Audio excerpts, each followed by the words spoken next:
Hello guys, mga kabebe, mga mahal dyan sa buhay. Magandang araw po sa lahat guys. Ito po yung DJ Maki 101.1 Team Power Flowers po. Alright guys, panibagong araw na naman po, panibagong kabanata na naman po ng ating buhay.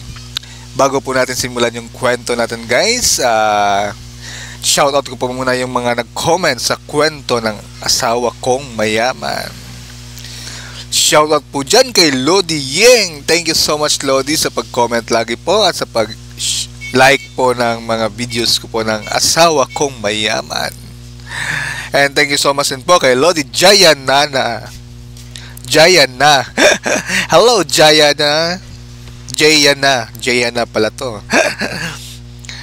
And shoutout din po kay Lodi Elizabeth Roniel. Thank you so much Lodi Elizabeth Roniel sa laging pagsuporta po. Shoutout din po kay Lodi Bibang Vlog. Hello Lodi Bibang Vlog. And shoutout din po kay Lodi Aiza Montesa. Hello po Lodi Aiza. And thank you so much and shoutout din po kay Lodi G Alexandria.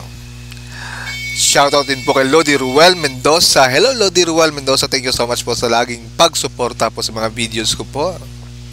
And shoutout din po kay Lodi Tony TV.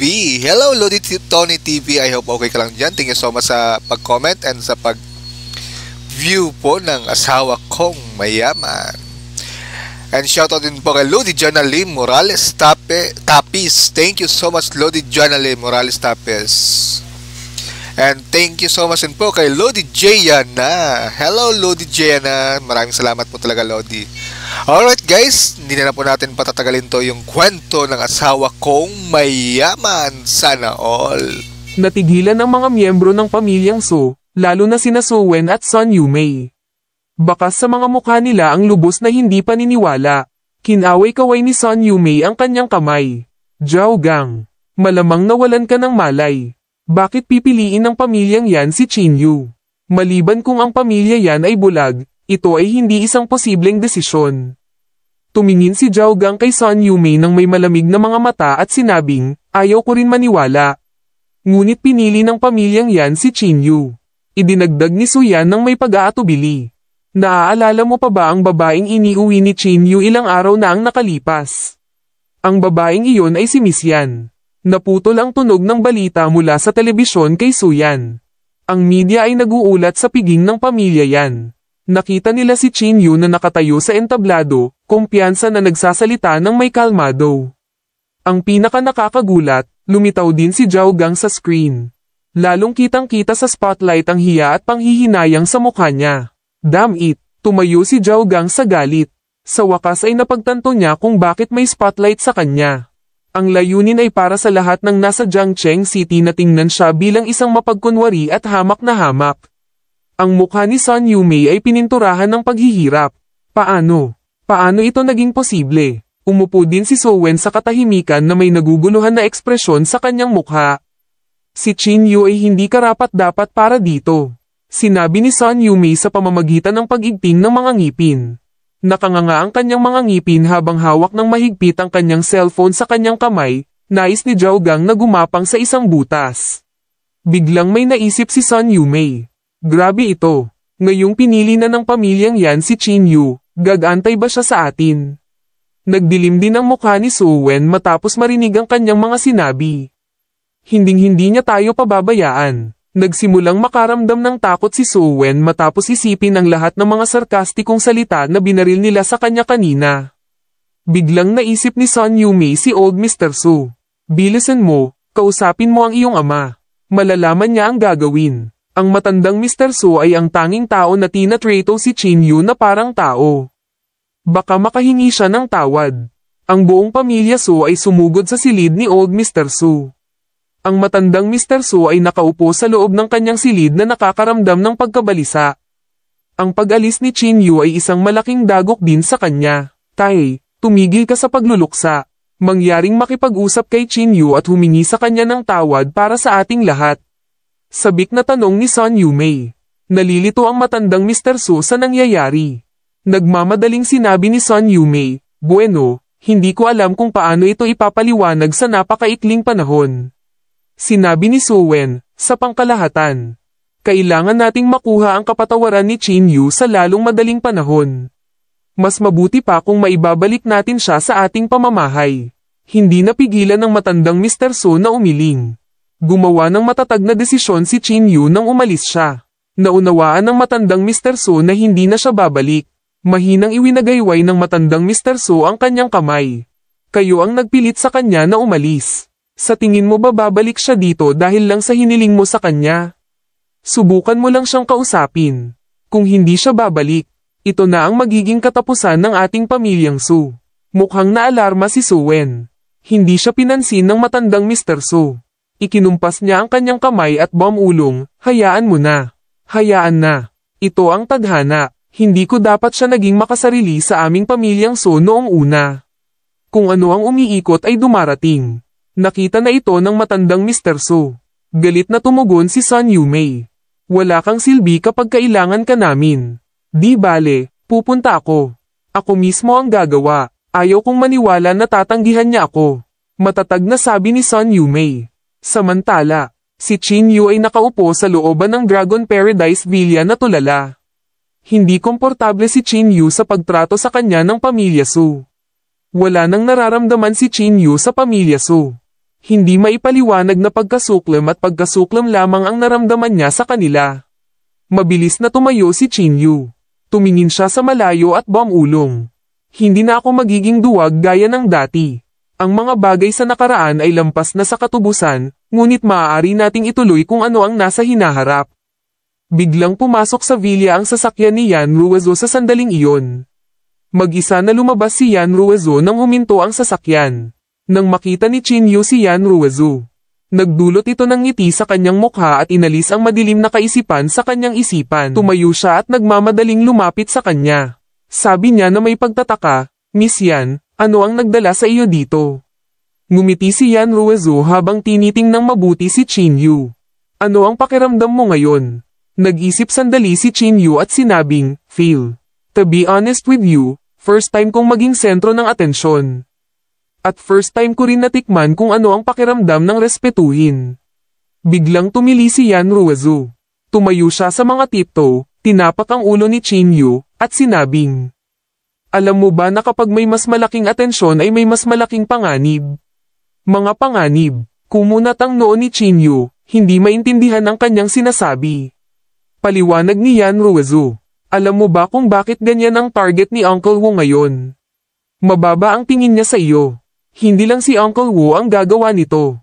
Ngayong alam na ng lahat ang tungkol sa relasyon ko sa iyo.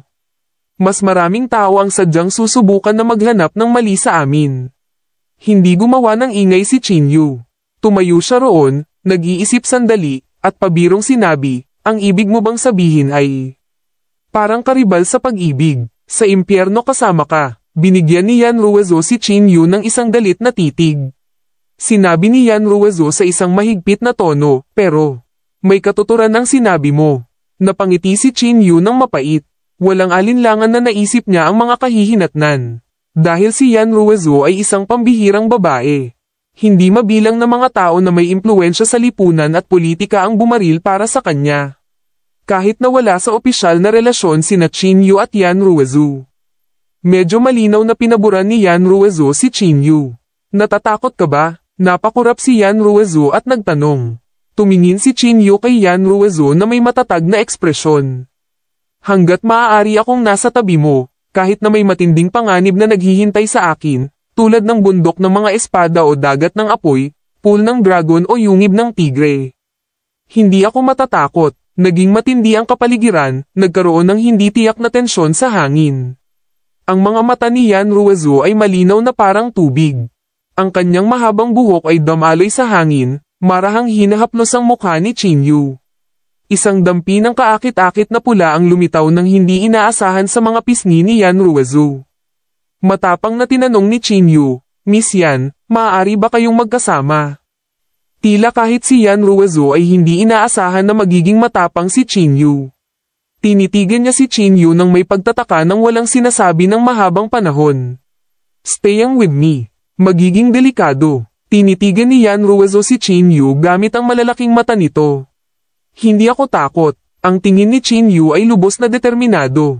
Nakangiting umiling si Yan Ruizo at sinabing, Chin Yu, ang Jiangcheng ay isang maliit na lugar. Hindi mo pa nakikita kung paano nagnenegosyo ang mga tao sa Jingdo. Ako, paano kung Jingdo? Pinutol ni Chin Yu si Yan Ruizo. Kung makakasama kita, hindi ako matatakot sa kahit ano. Ang tono ni Chin Yu ay madamdamin. Nanatiling tahimik si Yan Ruizo saglit bago tinapak ang ulo ni Chin Yu at ngumiti habang sinasabi. Naniniwala ako sa iyo, ngunit kailangan ko pa ring makita kung ano ang takbo mo, at pagsusulit. Pagsusulit, natigilan si Chin Yu. Mabilis niyang tanong, anong pagsubok? Ibibigay ko ang aking pinakamahusay na pagbaril. Humajek-jek si Yan Ruizo at sinabing, malalaman mo mamaya. Ang iyong mga salita lang ang kailangan. Tuwang-tuwa si Chin Yu na halos tumalon-talon siya. Siya ay labis na motivated sa sandaling ito. Bumangon siya at taimtim na sinabi. Kung bibigyan mo ako ng oras, ipinapangako kong magiging sapat ako para sa iyo. Ipapakita ko sa buong mundo na gusto kita. Pupunta ako sa Jingdo, sa pamilya yan. At magpo-propose sa iyo ng may katapatan. Habang tinitingnan niya ang kumpiyansa na hitsura ni Chin Yu, nagsimula ring maging emosyonal si Yan Ruizo. Ang mga lalaking may kumpiyansa ay ang pinakakaakit-akit, at si Chin Yu ay walang pinagkaiba. Sumulyap si Yan Ruizo kay Chin Yu at ngumisi habang sinasabi, okay. Kung ganoon ay huwag mo akong paghintayin ng masyadong matagal. Ayoko. Taimtim na tumango si Chin Yu sa kanyang ulo. Ang hitsura ni Yan Ruizo sa buhay ni Chin Yu ay lubos na nagpabago sa kanya. Nang mawala si Yan Ruizo, umupo si Chin Yu sa lupa at nilalanghap ang espiritual na enerhiya sa paligid niya. Ngunit ang espiritual na enerhiya sa lugar na ito ay masyadong natunaw, at sa buong gabi, ang lakas ni Chin Yu ay hindi umuunlad. Ngunit ito ay hindi lahat para sa wala. Mula nang maglakbay siya sa landas ng espiritual na paglilinang, naramdaman ni Chin Yu na unti-unting nagbabago ang kanyang estado ng pag-iisip. Ang kanyang estado ng pag-iisip ay tila hindi kapani-pani walang lumakas at ganap na naiiba sa kung gaano siya kawalang halaga at kaduwagan noon. Tulad ng kasabihan, kung mas mahaba ang landas ng paglilinang, magiging mas malamig ang isa. Mukhang totoo ito, naisip ni Chin Yu sa kanyang sarili. Habang naghahanda na siyang lumabas, biglang may kotseng dumaan. Bumaba si Leho sa sasakyan kasama ang kanyang bodyguard, na may hawak na 2 kahon ng regalo. Medyo nagulat si Chin Yu. Wala siyang interaksyon kay Leho, kaya bakit siya biglang sumulpot? Gayunpaman, agad na naunawaan ni Chin Yu. Ang mga taong tulad ni Leho ay halos palaging umaasa sa mga koneksyon para magnegosyo. Ngayon, ang kanyang relasyon kay Miss Yan ay kumalat na sa buong Jiangcheng. Si Leho ay dapat na pumunta dito upang mantikilya siya. Hinaplos ni Chin Yu ang kanyang baba at naisip, sa ngayon. Gusto ko talagang may tumulong sa akin na manguha ng isang batch ng mga halamang gamot. Si Leho ay magiging isang mabuting kandidato. Ginoo. Chin. Mabilis na tumakbo si Leho papunta kay Chin Yu na galit na galit. Ginoo. Lei, anong dinala mo dito? Nagulat si Chin Yu. Nang marinig niya ang address ni Chin Yu. Agad na nakaramdam si Leho ng flattered. Agad siyang sumagot, Mr. Chin, mangyaring tawagan ako sa aking unang pangalan. Kung hindi, mabibigatan ako ng karangalan. Hindi ito inisip ni Chin Yu sa kanya, at patuloy na nagtanong, ano ang gusto mong makita ako? Mula nang magalit ako kay Miss Yan noong isang araw. Lahat ng tao sa Jiangcheng ay wala nang ganang makipagnegosyo sa akin. Alam mo namang marami akong empleyado, kaya kung hindi ako kumikita, ako ay nasa malubhang problema, ang hinaing ni Leho. Kumunat ang noo ni Chin Yu at sinabing, kung ganoon, ano ang gusto mo sa akin? Pinagdikit ni Leho ang kanyang mga palad. Nakangiting nagsusumamo, tinanong niya, Mr. Chin, kung ayos lang sa iyo. Pwede bang sabihin mo kay Miss Yan ng maayos ang tungkol sa akin para mapaalis niya ako? Siyempre, may mapapala ka rin. Handa akong bigyan ka ng 10% ng kita. Sabi ni Leho sabay tapik sa dibdib. Pinag-isipan ito ni Chin Yu saglit at sinabing, MS. Hindi naman gagawin niyan ang sinasabi ko. Anong pinagsasabi mo? Alam ng lahat sa Jiangcheng ang relasyon ninyong dalawa. Kung maglalagay ka ng isang salita, Tiyak na papayag si MS. Yan, nagmamadaling sabi ni Leho. Nanatiling tahimik si Chinyu saglit, pagkatapos ay matapang na sinabi, okay, susubukan ko, ngunit gusto ko ng 30% ng kita. Talagang kailangan ni Chinyu ng pera, at pagkatapos ng mga kamakailang pangyayari. Napagtanto din ni Chinyu na ang pagiging masyadong malambot ang puso ay magiging mahirap na itatag ang kanyang sarili sa mundo ng negosyo. Sumimangot si Leho at nagngangalit na mga ngiping sinabi, "Fine, ibibigay ko sa iyo ang aking salita." Tumingin si Leho sa bodyguard sa tabi niya at sumigaw, "Ilagay ang mga regalo sa loob ng bahay para kay Mr. Chin." "Hindi. Iwan mo na lang dito." Kinuha ni Chinyu ang mga regalo at tumingin sa bodyguard ni Leho. Matibay at seryoso ang bodyguard na ito. Sa bango niya, halatang practitioner siya. "Ginoo, Chin. Ito si Lance, ang aking personal na bodyguard. Tulad ng alam mo, ang mga katulad ko ay palaging nasa panganib, kaya kailangan kong maging maingat." Ipinaliwanag ni Leho, na napansin ang titig ni Chinyu. Pagkatapos, buong pagmamalaking sinabi ni Leho, si Lance ay isa ring disipulo ng Mr. Lin ni Lin Cheng. Lin Cheng. Ang pangalang ito ay medyo hindi pamilyar sa Chinyu. Oo, si Mr. Lin ni Lin Cheng, na itinuturing na numero 1 martial art practitioner sa Jiangcheng. Nakangiting sabi ni Leho, ang numero 1 martial arts practitioner ni Jiangcheng. Ang pamagat na ito ay medyo nakakagulat kay Chinyu. Kung gayon, kung wala nang iba, aalis na ako, sabi ni Leho. Sandali, tawag ni Chinyu kay Leho. Sinabi niya sa mahinang boses, "May itatanong ako sa iyo." "Ginoo, Chin, magtanong ka. Hindi ako tatanggi kung nasa kakayahan ko." Tinapak ni Leho ang kanyang dibdib at sinabi ni Chinyu sa mahinang boses, "Kailangan ko ng ilang halamang gamot. Ang mas marami ang mas mahusay, at ang mas matanda ay mas mahusay." Natigilan si Leho. Medyo nalilito niyang tanong, "Mr. Chin, ano ang kailangan mo ng mga halamang gamot?" "Sasabihin ko sa iyo ang mga detalye mamaya," sabi ni Chinyu, na winawagayway ang kanyang kamay. "Sige, walang problema." Mabilis na tumango si Leho. Kakalabas pa lang ng mga salita sa bibig niya. May pumasok sa pinto. Si Sun Yumei at Suyan ay naglalakad sa pintuan at tumitingin sa paligid. Sa hitsura nito, gumawa pa si Suyan ng espesyal na pagsisikap na magbihis. Nakasuot siya ng sobrang maikling pink na palda na ipinari sa isang maliit na tank top na halos hindi natatakpan. Sa kanyang mga binti ay itim na silk stockings. Alright guys, natapos na naman po yung panibagong kwento natin guys, panibagong kabanata. I hope po nag-enjoy po kayo sa panibagong kabanata natin guys. Abangan na naman po yung susunod na kabanata mga Lodis.